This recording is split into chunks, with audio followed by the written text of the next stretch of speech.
Hello students, आशा करता हूँ आप सब बहुत अच्छे होंगे और अच्छे से पढ़ रहे होंगे। पिछली क्लास में हमने अमीटर के बारे में बात की थी और इस सीरीज को मैं आगे कंटिन्यू करता हूँ और आप आगे हम वोल्ट मीटर की बात करेंगे। लेकिन अमीटर के बारे में एक बात आप नोटिस करें कि अमीटर कोई नई चीज़ हमारे सामने नहीं थी। जो हमारे सामने एक गैल्वेनोमीटर बन के तैयार हुआ था, हमें ने उसे गैल्वेनोमीटर के पैरेलल में एक बहुत स्मॉल रेजिस्टेंस पैरेलल में कनेक्ट किया था और उस स्मॉल रेजिस्टेंस का एक नाम रखा जाता है संट। और पिछली क्लास में मैंने आपको बताया था कि जो आपका संट है वो जितना स्मॉल होगा उतना गैल्वेनोमीटर जो आपका अमीटर है उसका रेंज क्या होगा, उतना ज़्यादा होगा। और संट जितना छोटा होगा उसके दो एडवांटेज हैं। एक तो अमीटर की रेंज बहुत ज़्यादा होगी, इससे अमीटर का रेजिस्टेंस बहुत कम आएगा। और अगर अमीटर का रेजिस्टेंस बहुत कम आएगा तो पिछली क्लास में हमने देखा था कि अमीटर को कनेक्ट करने से सर्किट का रेजिस्टेंस चेंज हो जाता है, जिसके कारण सर्किट में फ्लो होने वाले करंट चेंज हो जाते हैं। तो आपको ये कोशिश करना चाहिए कि जो अमीटर है उसका रेजिस्टेंस बहुत कम हो, क्योंकि अमीटर का रेजिस्टेंस अगर बहुत कम होगा तो सर्किट का रेजिस्टेंस बहुत कम चेंज होगा, जिसके कारण सर्किट में चेंजेस बहुत कम आएंगे। तो अमीटर जो आपको रीड करके देगा वो बहुत ज़्यादा एक्यूरेट होगा। ठीक है, तो ये अमीटर के बारे में बात थी। तो अमीटर कैसे बनाया था आपको ऐसे याद रखना है। गैल्वेनोमीटर पैरेलल में ऐड किया, संट किया, जितना छोटा होगा दो फायदे, रेंज ज़्यादा और उतना मोर एक्यूरेट हमें रीडिंग मिलेगा। सर्किट का रेजिस्टेंस तो चेंज होगा ही अमीटर कनेक्ट करने से। एक्चुअली अमीटर कनेक्ट किया, अगर आप रेजिस्टेंस पॉइंट ऑफ व्यू से देखें तो आपने एक रजिस्टर एक्स्ट्रा ऐड कर दिया जो सर्किट का रेजिस्टेंस बदलेगा।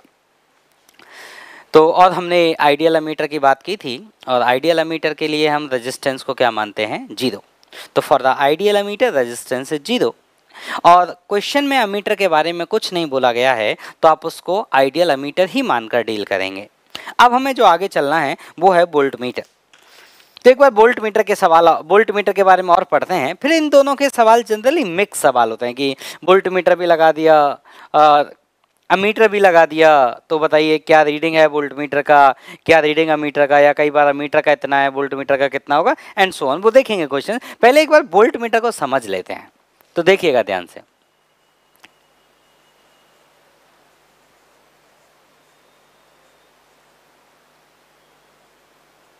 वोल्ट मीटर, अब सुनना मेरी बात। तो अगर हम वोल्ट मीटर की बात करें तो देखिए, अमीटर का जो पर्पस था करंट को मेजर करना और वोल्ट मीटर का जो पर्पस है वो है वोल्टेज को मेजर करना। इन दोनों काम को गैल्वेनोमीटर भी करता था, लेकिन गैल्वेनोमीटर की रेंज ज़्यादा नहीं थी। तो हमें ज़्यादा रेंज के करंट मेजर करने थे तो हमने अमीटर नाम की डिवाइस बनाई, और ज़्यादा रेंज के हमें पोटेंशियल डिफरेंस मेजर करने हैं तो हम वोल्ट मीटर नाम का डिवाइस बनाएंगे। और जो इस डिवाइस है इसको हमेशा पैरेलल में कनेक्ट किया जाएगा। कहने का मतलब ये है कि मान लो ये एक रेजिस्टेंस है, ये एक रेजिस्टेंस है, ये एक रेजिस्टेंस है। एक सादा ही सर्किट बनाता हूं और ये बैटरी है, सम EMF ई इंटरनल रेजिस्टेंस, ये है R1, ये है R2 और ये है R3। और आपका काम है कि पोटेंशियल डिफरेंस आपको मेजर करना है। R1 के अक्रॉस भी मेजर करना है, R2 के अक्रॉस भी, R3 के अक्रॉस भी। तो मेजर करने के लिए आपको क्या करना है, तो देखो मैं मान लेता हूं आपको R2 के अक्रॉस पोटेंशियल डिफरेंस मेजर करना है।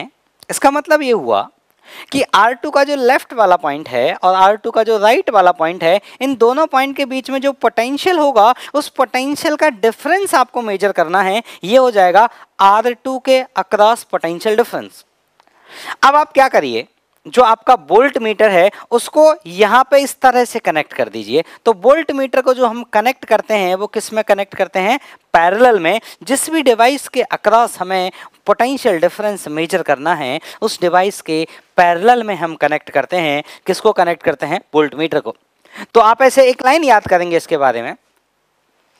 IJ में तो कभी नहीं पूछता, मेंस वाले भी कभी नहीं पूछते, लेकिन ये नीट वालों से ये लोग पूछ लेते हैं। पर हमारा काम भी नहीं है, पर मतलब वो लोग पूछते थे कि बताइए वोल्ट मीटर को हम कैसे कनेक्ट करें। अरे भाई पैरेलल में कनेक्ट करिए।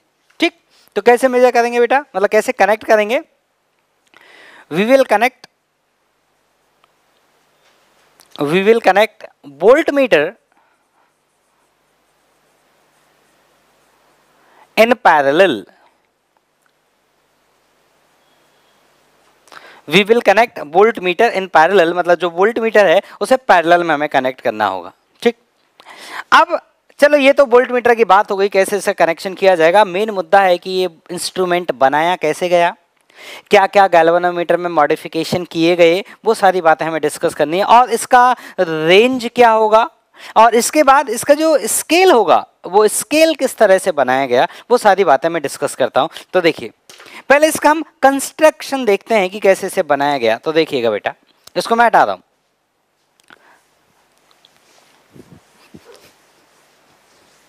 तो ऐसे देखना कि जो हमारा गैल्वेनोमीटर था, ये हमारा गैल्वेनोमीटर था, ऐसे ही बस ऐसे सर्कल बना के जी, मतलब ये गैल्वेनोमीटर वाली डिवाइस है। और इस गैल्वेनोमीटर वाली डिवाइस के आपको याद हो तो 2 पॉइंट होते थे जहाँ पे इन 2 पॉइंट को हम कनेक्ट करते थे। तो ये गैल्वेनोमीटर के 2 टर्मिनल, जनरली टर्मिनल शब्द इस्तेमाल करते हैं। वोल्ट पैरेलल अमीटर बनाने के लिए क्या किया था, पैरेलल में एक संट लगाया था। संट मतलब स्मॉल रेजिस्टेंस। यहाँ पे हम क्या करते हैं बेटा, इसके सीरीज में एक बहुत लार्ज रेजिस्टेंस ऐड कर देते हैं। This is resistance R and this is very large. क्यों ये वेरी लार्ज लगाया जाता है उसका कारण मैं बताऊंगा आपको, आपको खुद समझ आ जाएगा। और ये इसको एक बॉक्स के अंदर बंद कर दिया जाता है। तो आप बोलेंगे सर ये तो मतलब मजाक हो गया। तो बिल्कुल सही बात है भाई, मॉडिफिकेशन बहुत कॉम्प्लेक्स नहीं है, बहुत सिंपल मॉडिफिकेशन है कि सीरीज में एक रेजिस्टेंस लगा दीजिए। अब ये डिवाइस को बक्से में बंद कर देते हैं तो क्या बन गया, वोल्ट मीटर। तो आप बोलेंगे सर हम बाजार से वोल्ट मीटर क्यों खरीद के लाएं, हम तो गैल्वेनोमीटर खरीद लाएंगे और रेजिस्टेंस लगाएंगे। तो बिल्कुल थियोरेटिकली आप ये काम कर सकते हैं। अब थियोरेटिकली मैं क्यों बोल रहा हूँ, क्योंकि आपको किस रेंज का मीटर, किस रेंज का वोल्ट मीटर बनाना है, तो कितनी वैल्यू का रेजिस्टेंस लगाना पड़ेगा, ये सारी कैलकुलेशन करके फिर आपको उतने ही वैल्यू का रेजिस्टेंस खरीद के लाना पड़ेगा। वो एक डिफिकल्ट टास्क है। जब एक कंपनी बड़े लार्ज स्केल पर मैन्युफैक्चर करती है तो वो बहुत सारे वोल्ट मीटर बनाती है। तो जिस भी डिजायर्ड वैल्यू का रेजिस्टेंस चाहिए वो उसका बल्क ऑर्डर देती है और उसको बल्क ऑर्डर मिल जाता है और वो आपका वोल्ट मीटर आसानी से बना पाती है। लेकिन थियोरेटिकली मान लीजिए अगर आप रेजिस्टेंस का इंतजाम करने को तैयार हैं तो ठीक है, आप गैल्वेनोमीटर ले आइए और रेजिस्टेंस साइड में लगा दीजिए। हाँ, और भी क्या चेंज आएगा वो भी बताते हैं, देखना। अब सुनना, तो ये जो बॉक्स के अंदर ये डिवाइस हो गई, इसको बोल दिया हमने वोल्ट मीटर। और वोल्ट मीटर में क्या करेगा, ये जो 2 पॉइंट हैं इन 2 पॉइंट के बीच का पोटेंशियल डिफरेंस मेजर करेगा। इन 2 पॉइंट के बीच का क्या करेगा, ये पोटेंशियल डिफरेंस मेजर करेगा। तो इन 2 पॉइंट के बीच का जो पोटेंशियल डिफरेंस होगा V, उसका वैल्यू क्या होगा, इस ब्रांच में हम मान लेते हैं I करंट फ्लो हो रहा है, इस गैल्वेनोमीटर के थ्रू I करंट फ्लो हो रहा है। तो ये हो जाएगा I इंटू इसका रेजिस्टेंस, ये G और ये R, ये दोनों किस में है, सीरीज में।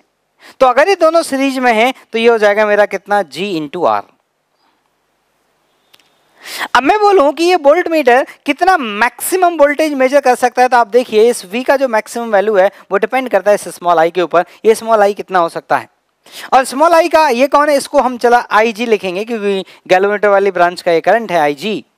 और आपको याद है कि गैल्वेनोमीटर वाली ब्रांच में जो करंट फ्लो होता है इसकी वैल्यू कितनी होती है, इसकी एक मैक्सिमम लिमिट होती है। तो इस V का भी एक मैक्सिमम वैल्यू आएगा, V मैक्सिमम। ये गैल्वेनोमीटर, ये गैल्वेनोमीटर नहीं बोलना चाहिए मुझे, अब इसको वोल्ट मीटर बोलना चाहिए। ये वोल्ट मीटर इस वोल्टेज से ज़्यादा वोल्टेज मेजर नहीं कर सकता। कितने वोल्टेज से, इतने वोल्टेज से ज़्यादा वोल्टेज ये मेजर नहीं कर पाएगा। फिर अगेन आपका सवाल कि सर हमने तो ज़्यादा वोल्टेज के अक्रॉस इसे लगा दिया तो अब क्या करेंगे। आप बोलेंगे कि सर मान लो हम 10 वोल्ट का वोल्ट मीटर लाए खरीद के, हमने उसे 50 वोल्ट के अक्रॉस लगा दिया तो क्या होगा। तो फिर से देता हूँ, पिछली क्लास में भी जवाब दिया, फिर जवाब देता हूँ। ये करंट कैपिटल IG को एक्सीड कर जाएगा, और जब ये करंट कैपिटल IG को एक्सीड कर जाएगा तो आप जानते हैं इस गैल्वेनोमीटर के अंदर जो निडल थी वो घूमते घूमते जाएगी और वो इस स्टॉपर से जाके टकरा जाएगी और वो टूट जाएगी और ये डिवाइस आपका काम करना बंद कर देगी, मतलब इंस्ट्रूमेंट खराब हो जाएगा। ठीक, तो ये मेरा मैक्सिमम वैल्यू है वोल्टेज का जिससे ये मेजर कर सकता है।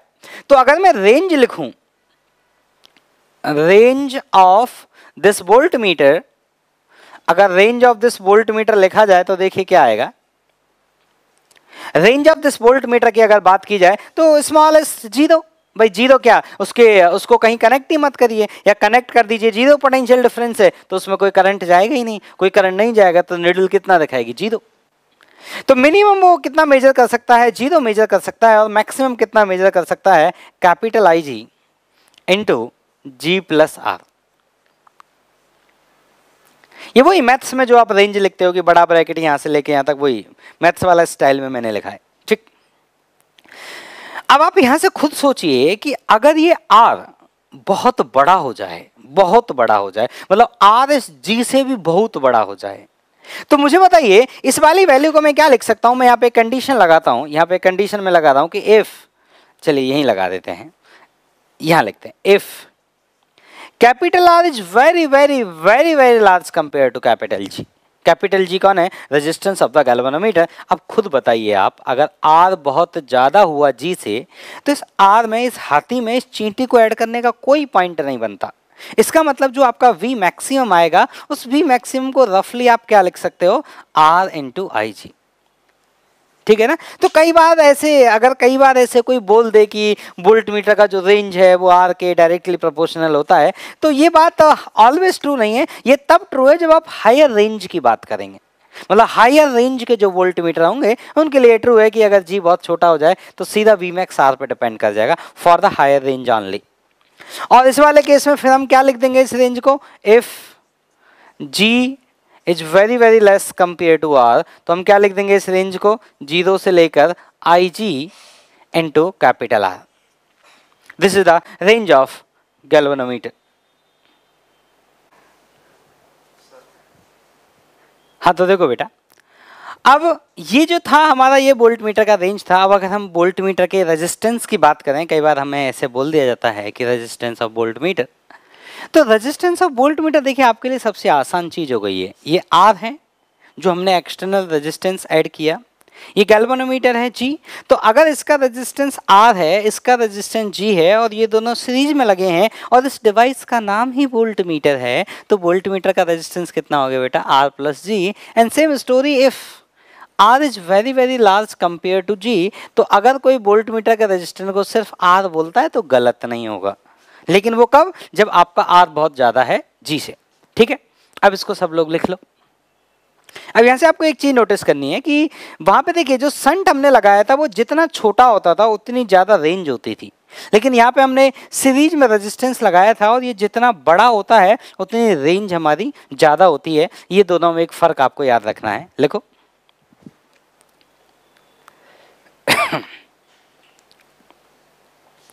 चलिए, हाँ, अब यहां पे एक टर्मिनोलॉजी और इस्तेमाल की जाती है। एक टर्मिनोलॉजी होती है ideal ammeter, ideal volt meter.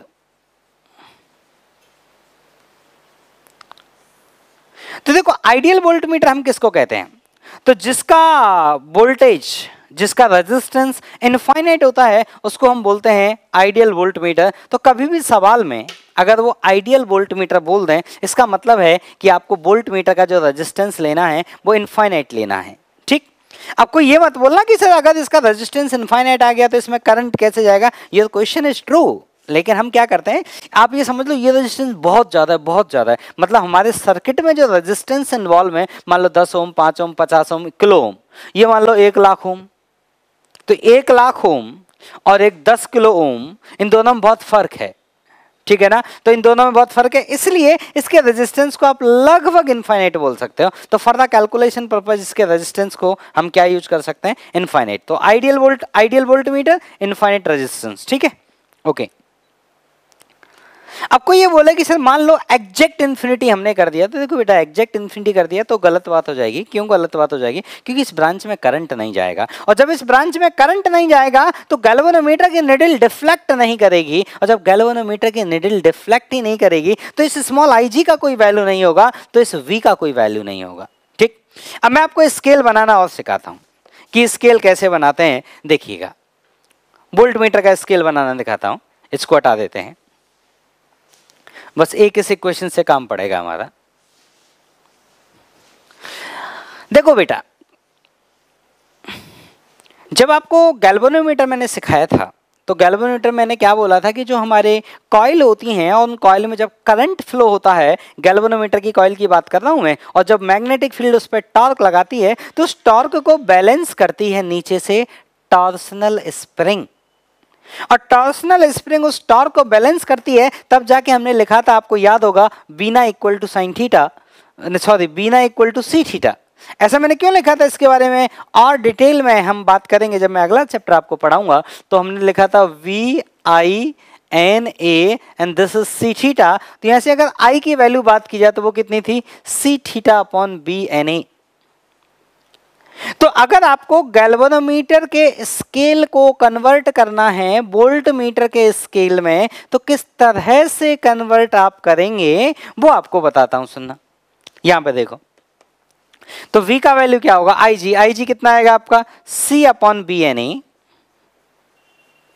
N to G plus R N to theta. तो जितना ज्यादा थीटा होगा उतना ज्यादा क्या होगा आपका V होगा, उतना ज्यादा आपका पोटेंशियल डिफरेंस होगा। ये पोटेंशियल डिफरेंस है, ठीक। अब आप याद करिए, गैल्वेनोमीटर का जब हमने स्केल बनाया था तो हमने किस किस चीज का मल्टीप्लाई लिखा था, वहां पे हमने इन दो चीजों का मल्टीप्लाई लिखा था, आप याद करिए। तो आप क्या करिए बेटा, गैल्वेनोमीटर का जो स्केल आपने बनाया था उसी स्केल में आप G प्लस आर से और मल्टीप्लाई कर दीजिए। मतलब जहां पे आपने 5 डिग्री था उसको रेडियन में लिखा था, C upon B N A से मल्टीप्लाई किया था, और इन दोनों का मल्टीप्लिकेशन होके जो आया था, देखो मैं बना के दिखाता हूं। जब आपने गैल्वेनोमीटर का स्केल बनाया था तो वो कैसे बनाया था मैं आपको याद दिलाता हूं। यहां पे जो 5 डिग्री लिखा था ना बेटा, उस 5 डिग्री की जगह आपने उस 5 डिग्री को वहां से इरेज किया था, और इरेज करके वहां पे आपने एक नंबर लिखा था। कौन सा वो नंबर लिखा था आपको याद दिलाता हूं। आपने नंबर लिखा था C upon B N A into 5 into pi upon 180। ये नंबर लिखा था आपने इस जगह पे। मैं ये कह रहा हूं ये स्केल हमने कब बनाया था, जब हमने गैल्वेनोमीटर का स्केल बनाया था। अभी जो हम स्केल बना रहे हैं वो वोल्ट मीटर का स्केल बना रहे हैं, तो हमें एक टर्म से और मल्टीप्लाई करना है। वो टर्म कौन है, G प्लस आर, क्योंकि वहां पे हमें सिर्फ स्मॉल IG मेजर करना था गैल्वेनोमीटर में। इस बार हमें कौन मेजर करना है, small IG into G plus R. तो इस चीज को एक चीज से और मल्टीप्लाई कर दीजिए, कितने से, G प्लस आर, और जो ये मल्टीप्लीकेशन होकर आएगा उसे आप यहाँ पर लिख दीजिए। तो वो कौन हो जाएगा कि अगर नीडल यहां पर पहुंची तो इतना वोल्टेज डिफरेंस है, लिख लो। अब मैं आपको ना क्वेश्चन सॉल्व कराता हूं।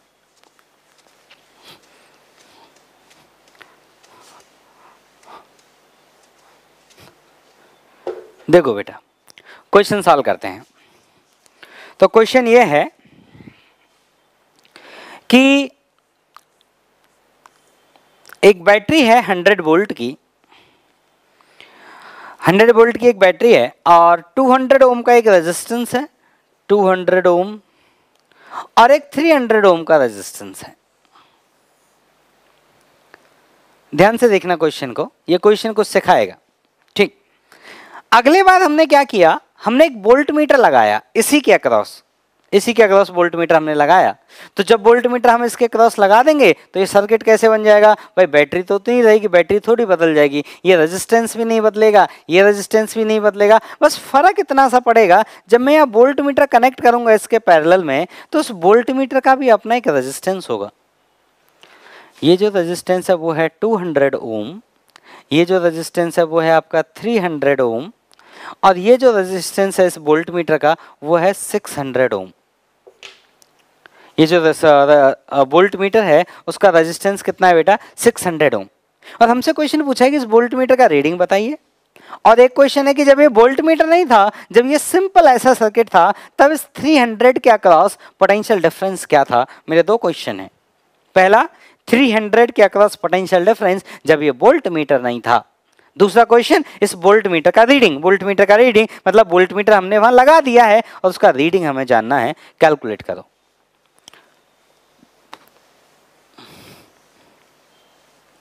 अब आपको समझ में आ रहा होगा, ऐसा हमने एक क्वेश्चन अमीटर में भी किया था। तो देखो एक बात समझो आप, अगर आपने सर्किट में एक्सटर्नल रेजिस्टेंस अगर ऐड किया है तो उससे सर्किट का रेजिस्टेंस चेंज हो जाएगा, उससे सर्किट के करंट्स चेंज हो जाएंगे, उससे सर्किट के पोटेंशियल डिफरेंस चेंज हो जाएंगे। यही काम अमीटर में हुआ था और यही काम फिर से यहाँ हो रहा है। आपको क्लियर दिख रहा होगा मैं जो आपसे पूछना चाहता हूँ। तो पहले ऐसा करते हैं, हम लोग पोटेंशियल डिफरेंस लिख लेते हैं। तो अगर इस ब्रांच का मुझे करंट आसानी से पता चल जाए तो करंट इंटू रेजिस्टेंस क्या आ जाएगा, पोटेंशियल डिफरेंस, ठीक। इस ब्रांच का करंट कितना आएगा, तो पहले ये फर्स्ट डायग्राम है और ये सेकंड डायग्राम है। तो मैं पहले फर्स्ट डायग्राम में 300 ओम के अक्रॉस पोटेंशियल डिफरेंस बताता हूं। तो potential difference across 300 ohm in first diagram, answer क्या आएगा? करंट कितना आएगा बेटा इसमें आएगा 100/500 और रेजिस्टेंस कितना है 300। ये कितना आएगा आपका 60 वोल्ट। ठीक है, ये 1/5 और ये 60 वोल्ट। लेकिन अगर हम इस वाले की बात करें तो ये 300 और 600 दोनों पैरेलल में हैं और 600 और 300 दोनों अगर पैरेलल में हैं तो इनका इक्विवेलेंट कितना आएगा? इनका इक्विवेलेंट आएगा 200।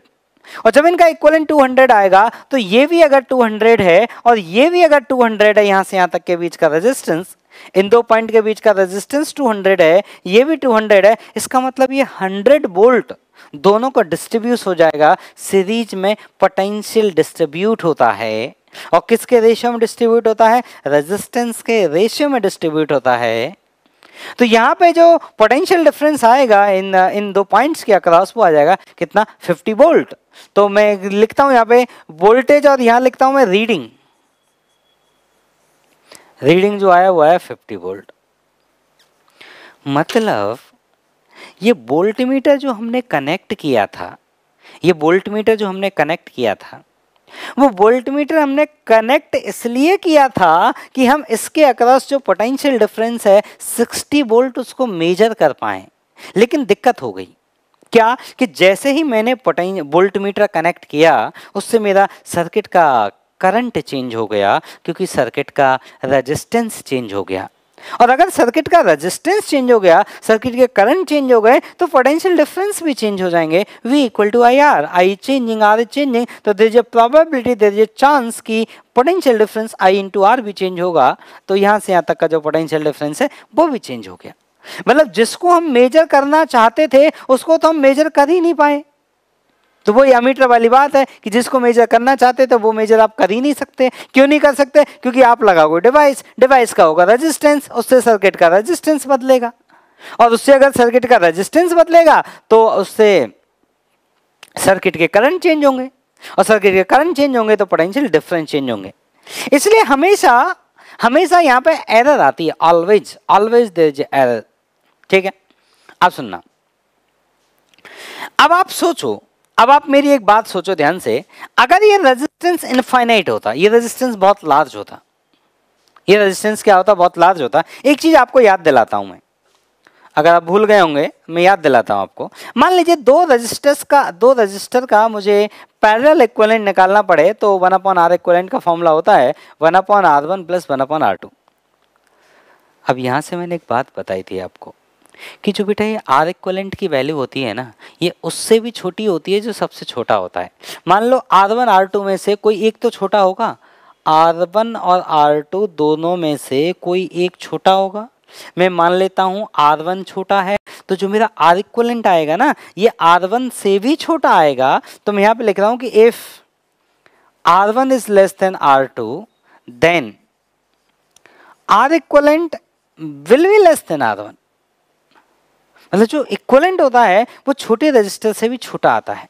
और कितना छोटा आएगा ये डिपेंड करेगा ये R2 कौन है। अब सोचो अगर ये R2 इनफाइनाइट हो जाए तो मेरा R इक्विवेलेंट R1 के बराबर हो जाएगा, और अगर ये R इक्विवेलेंट नॉन जीरो हुआ मतलब फाइनाइट हुआ तो मेरा R इक्विवेलेंट R1 से छोटा हो जाएगा। ठीक, तो अगर मेरा R2 इनफाइनाइट हो गया तो R इक्विवेलेंट R1 के बराबर हो जाएगा। तो मैं आपसे वही कह रहा हूं कि मान लो ये रेजिस्टेंस इनफाइनाइट हो जाए। अब आप बोलोगे सर इनफाइनाइट तो प्रैक्टिकल लाइफ में संभव ही नहीं है। ठीक है भाई, प्रैक्टिकल लाइफ में संभव नहीं है, बहुत लार्ज तो संभव है। एक रेजिस्टेंस है 1 किलो ओम और एक रेजिस्टेंस है 10,000 किलो ओम, ये तो संभव है। तो तू वही काम कर, ये अगर 1 किलो ओम है तो इससे 1000 गुना ज्यादा इसको लगा दे तू। मतलब जितने ज्यादा गुना उसको लगाएगा उतना तेरा सर्किट का रीडिंग एक्यूरेट होगा, मतलब उतना रीडिंग उसके क्लोज होगा जिस रीडिंग को आप मेजर करना चाहते थे। ठीक है ना, इसलिए आपको क्या करना है, इस वोल्ट मीटर का जो रेजिस्टेंस है उसको बहुत ज्यादा रखने की कोशिश करनी है। वहां पे अमीटर के अब जो संट लगाया गया था उस संट को छोटा करने के दो फायदे थे, रेंज ज्यादा and reading is more accurate, या reading is very close to the correct reading. Similar कहानी यहां पर है। अगर हम कैपिटल आर को बहुत लार्ज करेंगे तो आपका जो रेंज होगा that will be sufficiently large and जो आपके वोल्ट मीटर का रीडिंग होगा that will be very close to the exact value of potential difference between those points. ठीक, तो इसको लिख लीजिए। तो इसको याद रखिएगा, कई बार वो इसको ना ऐसे जैसे वो होता है ना मोर देन वन करेक्ट में वर्ड्स में लिख के पूछ लेता है, ये ऐसा होना चाहिए, ऐसा होना चाहिए, ऐसा होना चाहिए, ऐसा होना चाहिए। तो उस केस में आपको ये याद रहना चाहिए कि कैसा होना चाहिए। ठीक है, इसको लिख लो आप लोग। अब हम चलते हैं नेक्स्ट क्वेश्चन की तरफ। ठीक, अब सुनिएगा।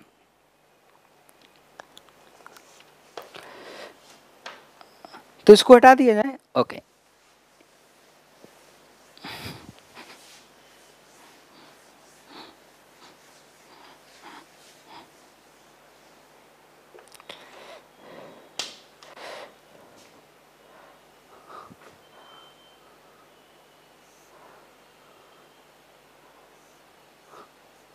नेक्स्ट क्वेश्चन देखिएगा ध्यान से। मान लो ये 100 वोल्ट का बैटरी है, ठीक, और मेरे पास दो रेजिस्टेंस हैं, एक है 30 ओम और मान लीजिए एक है 20 ओम। ठीक है, अब सुनना ध्यान से। अब मैंने क्या किया, मैंने एक वोल्ट मीटर कनेक्ट किया है इस 30 ओम के अक्रॉस। तो जब आपने वोल्ट मीटर कनेक्ट किया, and this is real volt meter not ideal volt meter. अच्छा चलो बताओ, अगर ये आइडियल वोल्ट मीटर होगा तो इसकी रीडिंग क्या होगी? चलो पहले आइडियल के लिए बता दो, फिर इसको रियल लेके मैं बात करता हूं। तो पहला क्वेश्चन क्या है, पहला क्वेश्चन है कि if volt meter is ideal, if volt meter is ideal then find reading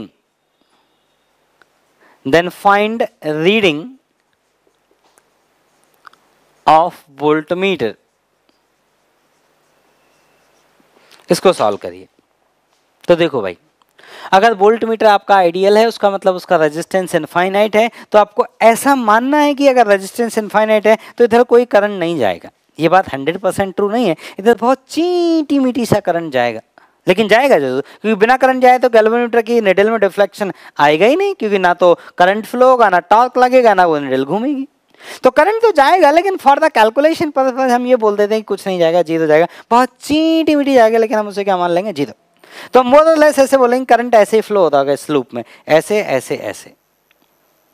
तो ये कितना है 100, ये कितना है 30 और ये कितना है 20। सीरीज में पोटेंशियल डिफरेंस जो डिस्ट्रीब्यूट होता है वो रेजिस्टेंस के रेशियो में डिस्ट्रीब्यूट होता है। तो इसके हिस्से में कितना आया होगा बच्चों? वो आया होगा 30/30 + 20 × 100।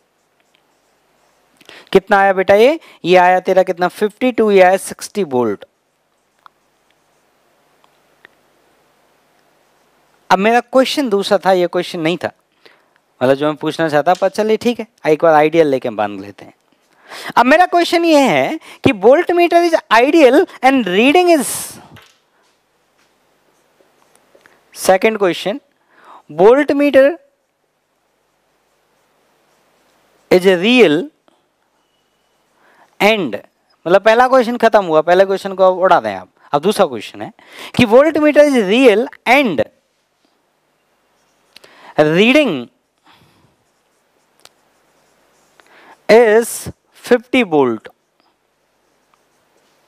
सुनना ध्यान से, voltmeter is real and reading is 50 volt, then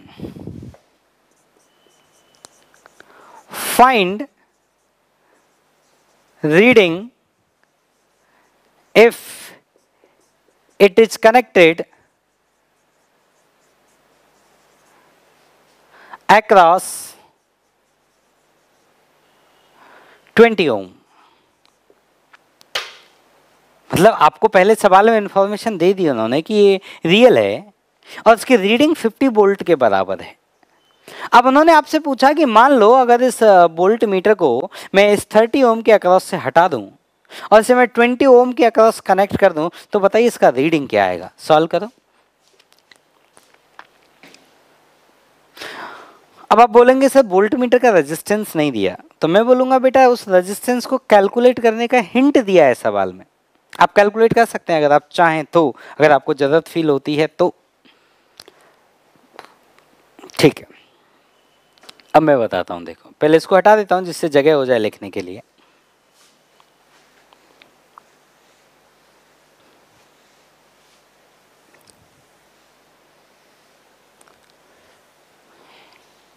देखो बच्चों, कहानी यह है कि उन्होंने बोला है कि जो वोल्ट मीटर का रीडिंग है, जो वोल्ट मीटर का रीडिंग है वो रीडिंग है आपका 50 वोल्ट। तो एक बात सुनो ध्यान से, अगर यहां से यहां तक 50 वोल्ट है तो यहां से यहां तक भी 50 वोल्ट होगा क्योंकि टोटल है 100। इसका मतलब ये हो गया कि इन दोनों के क्रॉस पोटेंशियल डिफरेंस बराबर है। और ऐसा तभी हो सकता है दोनों के क्रॉस पोटेंशियल डिफरेंस बराबर जब यहां से यहां तक का रेजिस्टेंस और यहां से यहां तक का रेजिस्टेंस, ये वाला रेजिस्टेंस और ये वाला रेजिस्टेंस, ये दोनों रेजिस्टेंस अगर बराबर हो तो ही ऐसा संभव है कि दोनों रीडिंग कितनी आ जाए, 50 वोल्ट और 50 वोल्ट। ठीक, अब सुनना मेरी बात ध्यान से।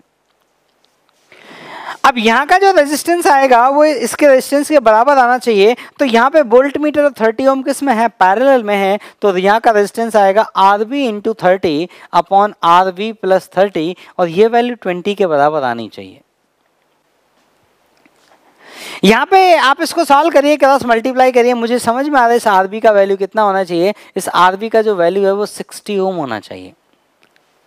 मतलब आपने जो बोला वो संभव तो है, आपने जो कंडीशन दी थी वो संभव तो है, लेकिन वो तभी संभव है जब वोल्ट मीटर का रेजिस्टेंस 60 ओम होगा। इसका मतलब आपको ये पता चल गया कि वोल्ट मीटर का रेजिस्टेंस कितना है। अब आपको सवाल में बोला है कि इस रेजिस्टेंस को उठा के मैंने यहाँ लगा दिया, मतलब जो वोल्ट मीटर है इसको यहाँ से उठा के हमने यहाँ लगा दिया। तो वोल्ट मीटर को अगर मैंने इधर कनेक्ट कर दिया तो देखिए क्या रीडिंग आएगी। तो आपको रीडिंग बताते हैं बेटा, देखो this is 30 ohm, this is 20 ohm, this is 100 volt, this is 30 ohm, this is 20 ohm। ठीक, और ये आपका है वोल्ट मीटर, यहां लगा दिया, सवाल में बोला है 20 ओम के अक्रॉस लगा दिया।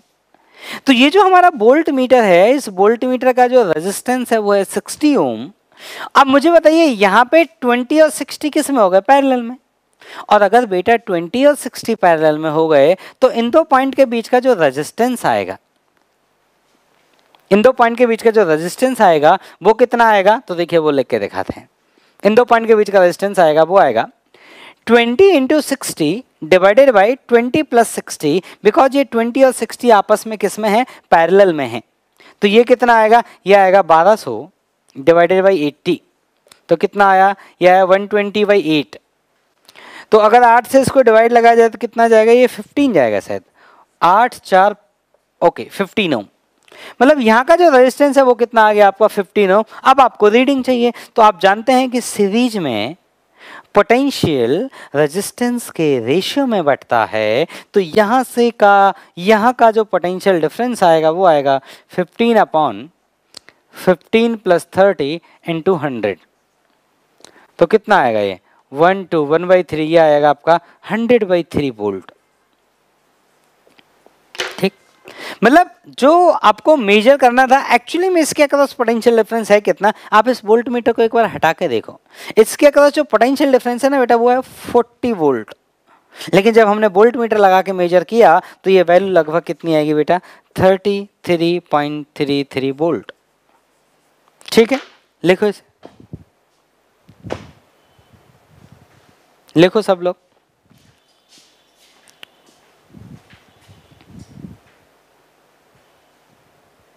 हाँ तो देखो भाई, एक क्वेश्चन और सॉल्व करते हैं इस गैल्वेनोमीटर, इस वोल्ट मीटर से रिलेटेड। मतलब वोल्ट मीटर अमीटर सब कुछ आ जाएगा।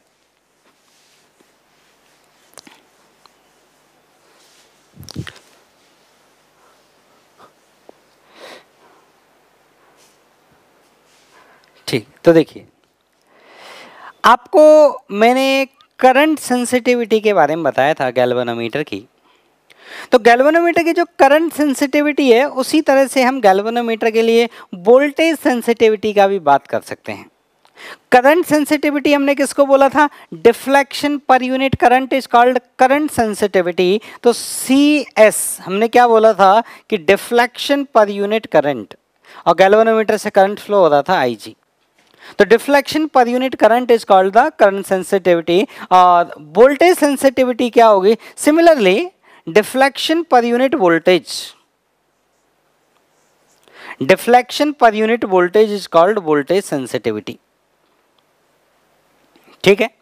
और आपको याद होगा कि मैंने बताया था कि जब हमें बहुत स्मॉल करंट्स मेजर करने होते हैं, जब हमें बहुत स्मॉल करंट्स मेजर करने होते हैं तो हमारी करंट सेंसिटिविटी बहुत लार्ज होनी चाहिए, तभी हम उसका करंट को मेजर कर पाएंगे।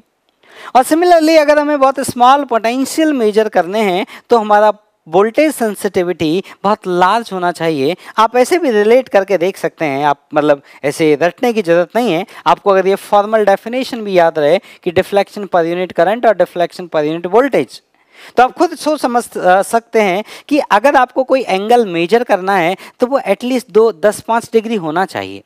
अगर वो एंगल आपको मेजर करना है तो अगर वो एंगल आपको मेजर करना है वो 10-5 डिग्री होना चाहिए। अब ये एक फाइनाइट वैल्यू आनी चाहिए, और ये फाइनाइट वैल्यू कब आएगी? अब मान लो ये बहुत स्मॉल है तो इसको बहुत लार्ज होना पड़ेगा। आप क्रॉस मल्टीप्लाई करके सोचो, अगर ये बहुत स्मॉल है तो इसको सफिशिएंटली लार्ज होना पड़ेगा जिससे दोनों मल्टीप्लाई होकर एक फाइनाइट वैल्यू आ जाए। ठीक है, लिख लो। तो करंट सेंसिटिविटी, वोल्टेज सेंसिटिविटी। अब देखना, अब एक क्वेश्चन क्या है कि एक गैल्वेनोमीटर है जिसमें टोटल 100 डिवीजन है।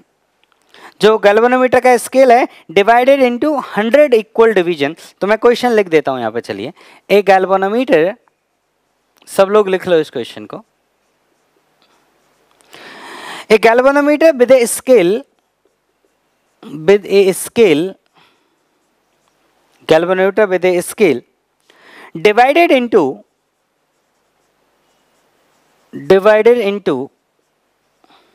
100 equal division, 100 equal division।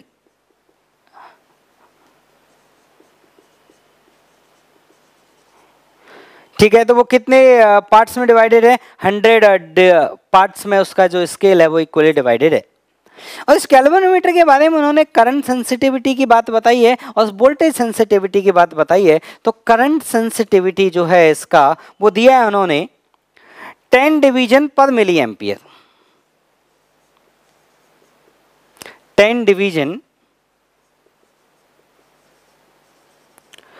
पर मिली एम्पियर। और वोल्टेज सेंसिटिविटी के बारे में भी उन्होंने बताया है। वोल्टेज सेंसिटिविटी है आपका 2 डिवीजन पर मिली वोल्ट।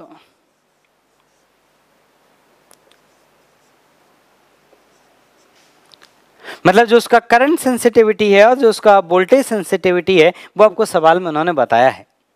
ठीक, अब आपसे उन्होंने क्या बोला है वो क्वेश्चन मैं आपको बताता हूं। उन्होंने बोला है कि हमें इस गैल्वेनोमीटर को कन्वर्ट करना है, convert this galvanometer, convert into, पहला क्वेश्चन है a meter of range 5 ampere, a meter of range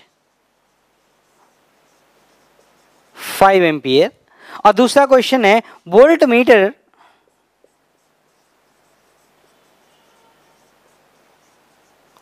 of range,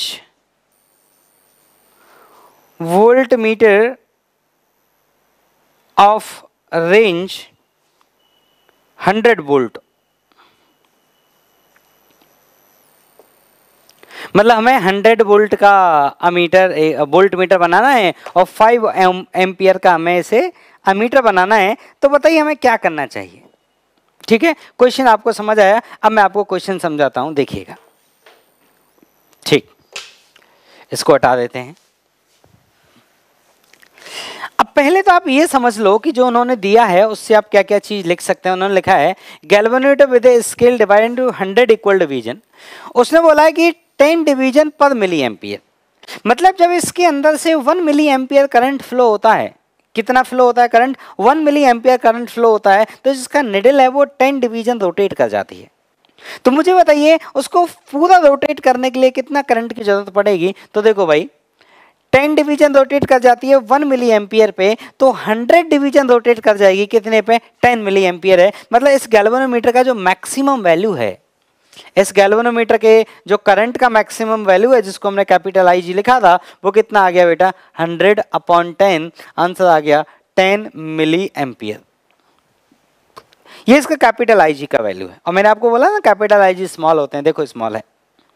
और दूसरा है वोल्टेज सेंसिटिविटी, कि ये कितना मैक्सिमम वोल्टेज मेजर कर सकता है। तो जब इसके अंदर करंट सबसे मैक्सिमम होगा, उसी समय पे सबसे मैक्सिमम वोल्टेज को मेजर करेगा। आप स्केल देखिएगा, मैंने आपको स्केल बनाया था कि गैल्वेनोमीटर वोल्ट मीटर की तरह जब काम करेगा तो उसका स्केल किस तरह से होगा, मैंने स्केल बनाया था, आप देखिएगा।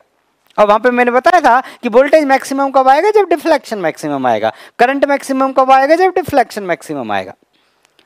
तो देखिए अब हमें लिखना है कि कितना मैक्सिमम पोटेंशियल डिफरेंस इसके अक्रॉस आ सकता है। तो जब इसके across potential difference 1 millivolt होगा, तब ये 2 डिवीजन रोटेट करेगा। तो बताइए ये पोटेंशियल डिफरेंस कितना होना चाहिए कि ये 100 डिवीजन रोटेट कर जाए। तो 100 डिवीजन रोटेट करने के लिए 50 गुना इस चीज को हमें करना पड़ेगा। इसका मतलब जो इसके अक्रॉस मैक्सिमम पोटेंशियल डिफरेंस आ सकता है, वो आ सकता है 50 मिली वोल्ट।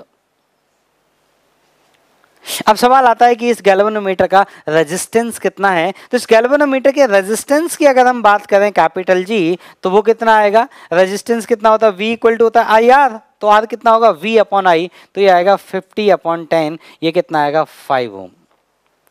तो ये जो हमारा गैल्वेनोमीटर है, इसका रेजिस्टेंस है 5 ओम। अब आपको क्या चाहिए, आपको इसे कन्वर्ट करना है एक अमीटर में जिसका रेजिस्टेंस कितना होना चाहिए, जिसका रेंज कितना होना चाहिए आपका, 5 एम्पियर।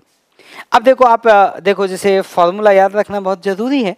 फॉर्मूला नहीं याद है तो दिक्कत की बात होती है। अब जैसे कि मान लो मुझे अगर नहीं याद है तो मुझे एग्जाम नहीं देना, मुझे थोड़ा टाइम लगेगा तो चल जाएगा, लेकिन आपको वो फॉर्मूला याद होना चाहिए मैक्सिमम रेंज का। मैं कोशिश करता हूँ याद करने की। रेंज का आई का जो वैल्यू आया था वो आया था आई G into 1 plus G upon S. देख लो ध्यान से, यही था कि नहीं था, एक बार चेक कर लो इसको। होपफुली यही था, अगर ये नहीं भी था तो मैं देखो ड्राइव करके दिखा देता हूं कि small I G current galvanometer से पास किया था। स्मॉल आई जी इंटू जी का जो वैल्यू था वो बराबर था कितना, small I minus I G into S K. तो मैंने ठीक लिखा था, उसको इधर ले आइए। तो आई जी को आप कॉमन ले देंगे तो ये आएगा 1 plus G upon S, that is your I. ये याद रहना चाहिए, ठीक है ना। अब आपको आई कितना चाहिए, 5। आपको आई चाहिए कितना, 5 एम्पियर। और आई जी का वैल्यू आपको पता है वो कितना है, 10 मिली एम्पियर। तो आपसे संट पूछा है तो यहाँ पे वैल्यू पुट कर दो। कैसे कैलकुलेशन होगी, मैं कैलकुलेशन करके दिखाता हूँ। इधर कैलकुलेशन करके दिखाते हैं, इसको हटा देते हैं। अमीटर है 5 और ये 100 वोल्ट का। देखिए तो पहले वाली मैं कैलकुलेशन करके दिखाता हूं। तो गैल्वेनोमीटर को अगर अमीटर बनाना है तो संट ऐड करना पड़ेगा, और वो भी पैरेलल में ऐड करना पड़ेगा। और कितना, यहाँ पे वैल्यू पुट करिए। आई का वैल्यू है 5, आई जी का वैल्यू कितना है 10 इंटू 10⁻³ इंटू 1 प्लस जी, जी कितना है आपका 5 अपॉन एस का वैल्यू एस। हमें एस ही कैलकुलेट करना है, एस होगा कितना, ठीक। सॉल्व करिए कितना आएगा। तो इसको इधर ले आइए। तो ये आया आपके पास 10⁻³ divided by 2 minus 1 equal to 5 upon small S. तो स्मॉल एस का वैल्यू कितना है, देखिए आएगा 500। 500 में से बन जाएगा तो 499। तो स्मॉल एस का जो वैल्यू आएगा वो आएगा 5/499। अब कोई ये बोले कि सर आप इतना कहाँ टेंशन ले रहे हो, इसको लगभग 500 मान लो, तो ठीक है मान सकते हो, बुरी बात नहीं है। और ये कितना आ जाएगा बेटा 1/100 ohm, that is correct, no problem. तो लगभग संट का वैल्यू कितना होना चाहिए, 1/100 ओम होना चाहिए। दूसरा क्वेश्चन में बोला था कि रेंज जो है वो हमारी 100 वोल्ट हो जानी चाहिए। अब रेंज 100 वोल्ट हो जाने का, देखिए रेंज 100 वोल्ट को वो दूसरे शब्दों में भी पूछ सकता था। कैसे, कि उसकी वोल्टेज सेंसिटिविटी 1 वोल्ट हो जानी चाहिए, 1 डिवीजन पर वोल्ट ये हो जानी चाहिए, ठीक। तो देखिए कैसे आएगा कैलकुलेशन। तो अगर इसको हमें 100 वोल्ट में कन्वर्ट करना है तो उसका तरीका क्या आएगा, देखो। अच्छा, वोल्टेज का वैल्यू ये तो बहुत आसान था, ये था आई जी इंटू आर प्लस जी। तो ये कितना चाहिए अपने को, 100 चाहिए। आई जी मैक्सिमम करंट, उसका वैल्यू कितना था, 10 इंटू 10⁻³ आर हमें कैलकुलेट करना है और जी का वैल्यू कितना है, 5। वोल्टमीटर बनाने के लिए हमें क्या करना पड़ता था, रेजिस्टेंस गैल्वेनोमीटर के पैरेलल में ऐड करना पड़ता था और बहुत लार्ज रेजिस्टेंस ऐड करना पड़ता था। तो ये कितना आएगा बच्चों, देखो 10 और इधर 100, तो इधर 10 बचेगा और 10⁻³ को इधर ले आइए, तो ये आया 10⁻⁴ - 5 इक्वल टू आर। तो इतना ओम होना चाहिए। तो आर का जो वैल्यू आया वो कितना है बेटा, वो आया 10⁻⁴ - 5 ओम। अब कोई बच्चा बोलेगा कि सर इतना कहाँ टेंशन लेना है, 10⁻⁴ में से 5 सब्ट्रैक्ट मान लो आप कर भी लोगे तो क्या बिगड़ जाएगा उसका। तो बिल्कुल आपकी बात सही है। तो आप आर का लगभग आंसर दे सकते हैं 10⁻⁴ ओम, लिख लो। तो देखो ये वोल्ट मीटर से रिलेटेड क्वेश्चंस थे और भी क्वेश्चंस का मतलब कमी नहीं है, और भी क्वेश्चंस हम देखेंगे। तो जब मैं आपको प्रीवियस ईयर सॉल्व करके दूंगा उसमें भी क्वेश्चंस हमें मिलेंगे, तब आप देखिएगा कि किस तरह के क्वेश्चन आते हैं और किस तरह से आपको उन्हें अप्रोच करना है। ठीक है बच्चों, अब हम लोग आगे बढ़ते हैं। अब हमारे सामने एक नई डिवाइस आती है जिसको हमें सीखना है, और वो डिवाइस है हमारी पोटेंशियोमीटर। ये बहुत शानदार डिवाइस है, मतलब सब डिवाइसों में भी सबसे अगर इम्पोर्टेंट अगर किसी को बोला जाए कि अगर थोड़ा सा अच्छा क्वेश्चन बनाना वो चाहते हैं तो वो पोटेंशियोमीटर को ही चूज करेंगे। ठीक है, तो पोटेंशियोमीटर में क्या होता है तो वो सुन लो पहले।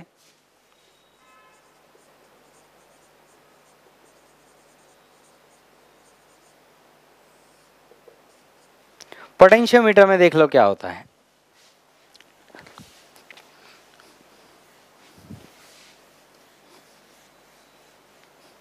तो देखो भाई, पोटेंशियोमीटर एक पर्टिकुलर अरेंजमेंट है बैटरीज का और रजिस्टर्स का।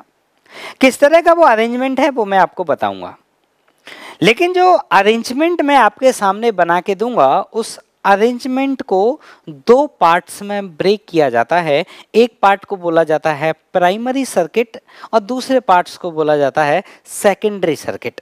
तो क्या है प्राइमरी सर्किट, क्या है सेकेंडरी सर्किट, मैं पूरी ड्राइंग बना के आपको समझाता हूं, कोशिश करिएगा। तो देखो बच्चों, तो कहानी ये है कि ये एक हमारा सेल है, एक हमारा बैटरी है, और बैटरी के साइड में यहाँ पे हम ऐसे रियोस्टेट लगा लेते हैं, रियोस्टेट लगाते हैं। तो रियोस्टेट की पहचान क्या है, रियोस्टेट कभी भी आपको रजिस्टर पे ऐसे एरो लगा मिल जाए ना, इसका मतलब वो रियोस्टेट है। रियोस्टेट का मतलब क्या है, वो एक वेरिएबल रजिस्टर है। और ऐसे वेरिएबल रजिस्टर लगा के और यहाँ पे यहाँ एक वायर हम यूज करते हैं जिसको बोलते हैं पोटेंशियोमीटर का वायर, वायर ऑफ पोटेंशियोमीटर।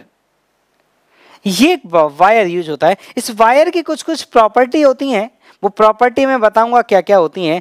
आप अगर इस वायर किस मटेरियल का होता है वो भी अगर आप पता करके रखेंगे तो अच्छी बात होगी। ठीक है, तो आपको क्या करना होगा, एनसीईआरटी में से एक बार पोटेंशियोमीटर को रीड करना पड़ेगा।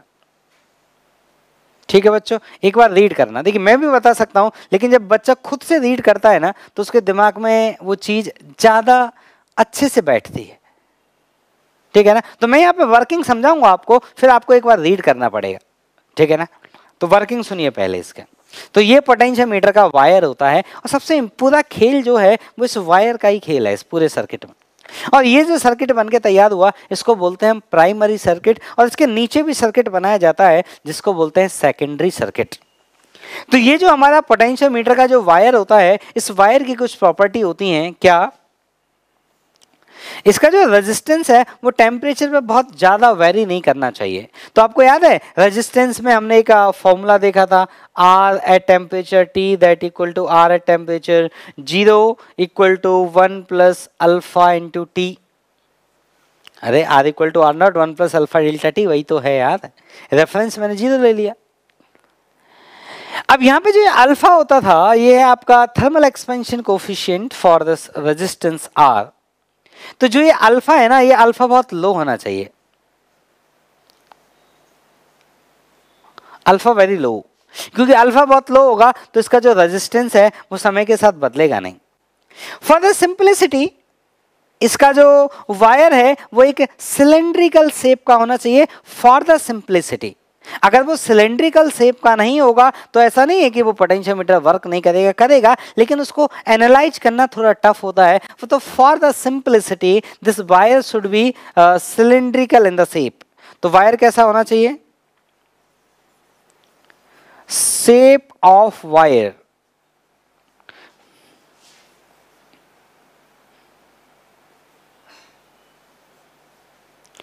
फॉर द सिंपलिसिटी, मैं यहां लिख देता हूं, भले कोई ये नहीं बोले कि सर को किसी और तरह का होता तो क्या होता, तो थोड़ा कैलकुलेशन टफ हो जाती, तो उस वाले पार्ट को हम बाद में भी डील कर सकते हैं। पहले मेन जो वर्किंग है, मतलब मैथमेटिकल कॉम्प्लेक्सिटी इंक्रीज करने से अच्छा पहले हम उसका वर्किंग समझ लें, उसके बाद चाहें तो आप मैथमेटिकल कॉम्प्लेक्सिटी इंक्रीज कर सकते हैं, नो प्रॉब्लम।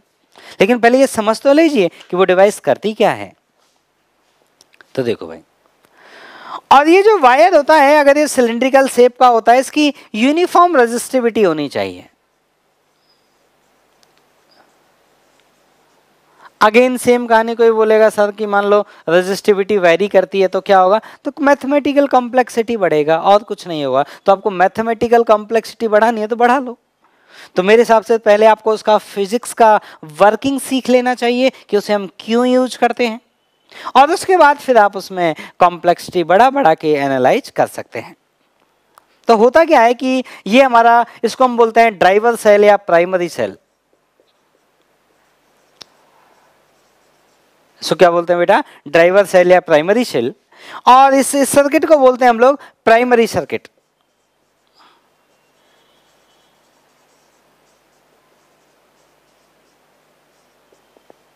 इस सर्किट को जो हम लोग बोलते हैं वो बोलते हैं प्राइमरी सर्किट। अब होता क्या है, यहां पर एक टर्म डिफाइन की जाती है जिस टर्म को हम बोलते हैं potential gradient.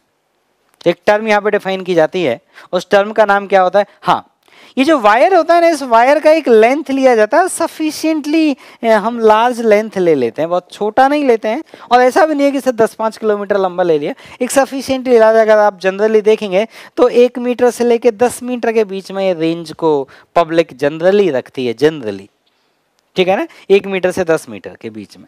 Most of the cases में आपको 1-2 मीटर के आसपास ये मिलेगा, लेकिन 10 मीटर तक भी ये पाया जाता है। तो बोलेंगे सर चलो ये बात तो ठीक है, लेकिन इसका काम क्या है? देखिए, काम बताने से पहले एक चीज और अभी बतानी है। अब जो वायर है ना बेटा, अच्छा देखो, अब आप ये जो वायर है ना, इस वायर को आप एक रेजिस्टेंस की नजर से देखो। ये जो वायर है, इस वायर का एक रेजिस्टेंस है, और इस वायर को आप एक रेजिस्टेंस की नजर से देखो, ठीक। अब क्या होगा, जब इसमें करंट फ्लो करेगा तो इस रजिस्टर के अक्रॉस, मतलब इस वायर को आपने रजिस्टर की नजर से देखा, इस रजिस्टर के अक्रॉस एक पोटेंशियल डिफरेंस होगा। मैं आपसे बोलूं कि ऐसा करिए, मुझे इस पूरे वायर के अक्रॉस पोटेंशियल डिफरेंस नहीं चाहिए, मुझे इतनी लेंथ में पोटेंशियल डिफरेंस चाहिए, तो अब बोलेंगे ठीक है सर, इतने लेंथ का रेजिस्टेंस लिख लो, और करंट फ्लो हो रहा है आई, तो आई इंटू आर क्या हो जाएगा? उतनी लेंथ का पोटेंशियल डिफरेंस। वेरी गुड, एकदम करेक्ट। और जो मेन काम हमारा पढ़ने वाला है ना, वो इसी पोटेंशियल डिफरेंस से ही पढ़ने वाला है कि इतनी लेंथ का कितना, इतनी का कितना, मैक्सिमम पोटेंशियल डिफरेंस इस वायर पे कितना हो सकता है, इसी से हमारा काम पढ़ने वाला है। तो सबसे हम सिंपल केस पहले एनालाइज कर रहे हैं, कॉम्प्लिकेटेड सिचुएशन एनालाइज नहीं कर रहे हैं। तो यहाँ पे बेटा एक शब्द डिफाइन किया जाता है, एक वर्ड होता है, वो उसका नाम है potential gradient.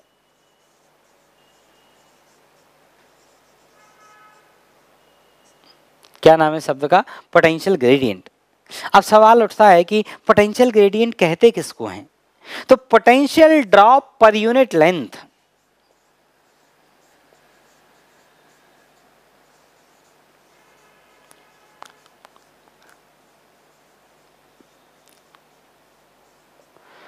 potential drop per unit length is called potential drop per unit length is called potential gradient। में सिर्फ पीजी लिख देता हूं, ये मतलब पर यूनिट लेंथ जो पोटेंशियल का ड्रॉप है उसको हम क्या बोलते हैं? Potential gradient. और इसका जो सिंबल इस्तेमाल होता है वो होता है फाई। अच्छा, इसका यूनिट क्या होगा? इसका यूनिट होगा वोल्ट पर मीटर। अरे पोटेंशियल ड्रॉप पर यूनिट लेंथ है ना, तो पोटेंशियल ड्रॉप का यूनिट क्या होता है? वोल्ट। इसका यूनिट कितना है? लेंथ का मीटर। तो फाई का, जिसको फाई, इसको फाई बोलते हैं, पोटेंशियल ग्रेडियंट, इसका यूनिट क्या हुआ बेटा? वोल्ट पर मीटर। तो मैं आपसे बोलूं कि भाई मुझे इस पूरी लेंथ के अक्रॉस पोटेंशियल डिफरेंस बताइए, तो maximum potential difference across this potentiometer wire, the we maximum. ये वी मैक्सिमम में क्या लिखने जा रहा हूं, आप चाहे तो इसके नीचे ऐसे लिखिएगा, यहां लिखिएगा इसके नीचे, maximum potential difference across potentiometer wire. फिर से बोल रहा हूं, maximum potential difference across potentiometer wire, that is V max. और इसकी वैल्यू क्या हो सकती है बेटा? इसकी वैल्यू हो सकती है फाई इंटू एल।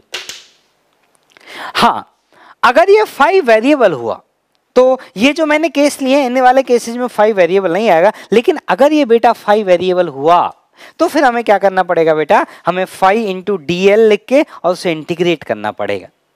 ठीक है, ये बात समझ आती है? ठीक।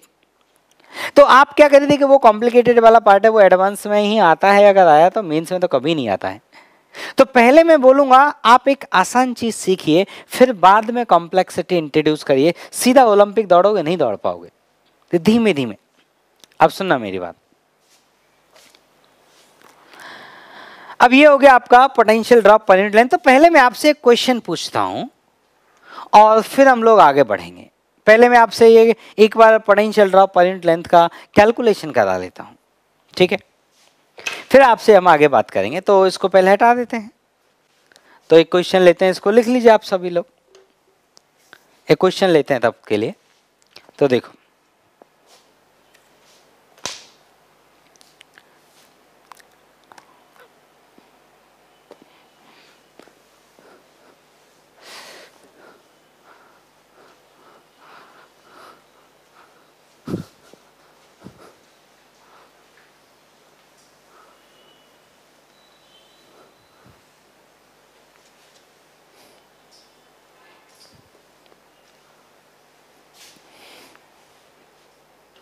देखो बेटा, क्वेश्चन ये है कि एक बैटरी है 2 वोल्ट की, बैटरी का इंटरनल रेजिस्टेंस है और एक हमने रियोस्टेट जैसे मान लो एक रेजिस्टेंस और लगाया है, और यहाँ ये पोटेंशियोमीटर का वायर है।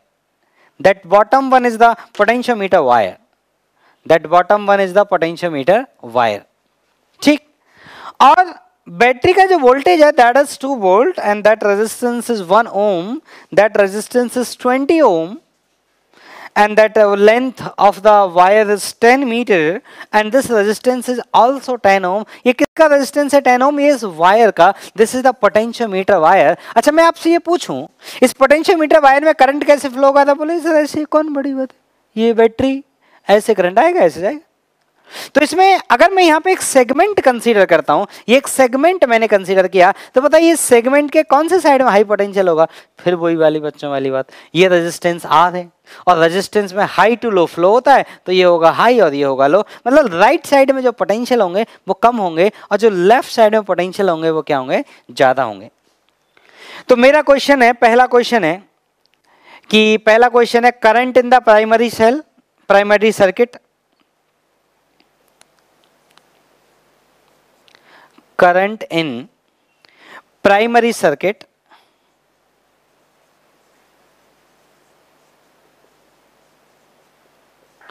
दूसरा जो मेरा क्वेश्चन है वो है potential difference across the potentiometer wire, तो इसको ए बी, तो potential difference, potential drop across potentiometer wire, तो ये हुआ आपका potential difference across A B. और थर्ड क्वेश्चन हुआ पोटेंशियल ग्रेडियंट।